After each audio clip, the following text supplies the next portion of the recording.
Hi friends, எல்லாரும் எப்படி இருக்கீங்க? இன்றைக்கி வந்து ஒரு மினி விலாக் பார்க்க போகிறோம். இதில் வந்து ஒரு ஹெல்த்தியான ரெசிபி, குட்டி குட்டி கிளிப்பிங்ஸ்லாம் இருக்கும். ஒன்றும் இல்லைங்க, இப்போ ரீசன்ட் டேஸில் ஒரு ஃபங்க்ஷன் ஒன்று அட்டன் பண்ணோம். ஸோ நான் வந்து டீ லவர். பட் எனக்கு வந்து ஹோட்டலில் கொடுக்குற காஃபி, இந்த மாதிரி வந்து ஃபங்க்ஷனில் கொடுக்குற காஃபி வந்து எனக்கு அவ்வளோ பிடிக்கும்.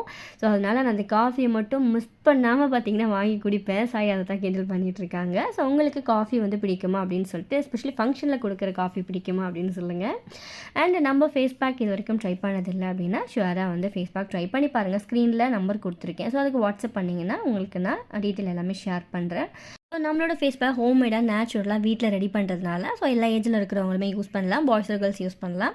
அண்ட் பெரியவங்கெல்லாம் கூட யூஸ் பண்ணலாம். ரொம்ப நல்லாயிருக்கும். ஸோ மிஸ் பண்ணாமல் நம்மளோட ஃபேஸ் பேக்கை செக் பண்ணி பாருங்கள். இப்போ நான் சொன்ன ரெசிபி பார்க்கலாம். பீர்க்கங்காய் எடுத்திருக்கேன். பீர்க்கங்காய் வந்து அவ்வளோ நல்லது. ஸோ எலும்புக்கு அந்த முட்டி வலி ப்ராப்ளம் இருக்கிறவங்க ரெகுலராகவே வந்து ஒரு 2 days ஒன்ஸ் வந்து எடுத்துக்கலாம். நம்மளோட ஃபுட்டில் இது கூட்டு பண்ணலாம்.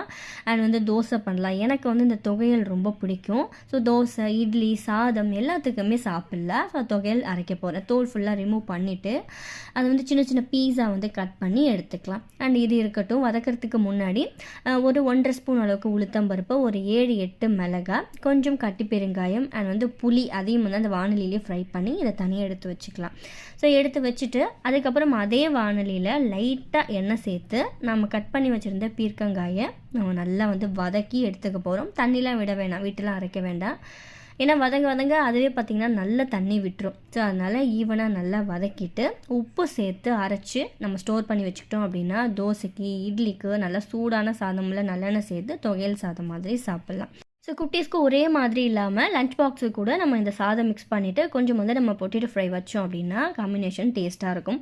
ஷியராக ட்ரை பண்ணி பாருங்கள். இந்த மாதிரி குட்டி குட்டி ரெசிபீஸ்லாம் வேணும்னா மறக்காமல் நம்ம சேனலை ஃபாலோ பண்ணிக்கோங்க. நெக்ஸ்ட் ஒரு இன்ட்ரெஸ்டிங்கான யூஸ்ஃபுல்லான விலாகோட உங்களுக்கு நாளைக்கு நான் மீட் பண்ணுறேன். Okay, bye. தேங்க்ஸ் ஃபார் வாட்சிங்.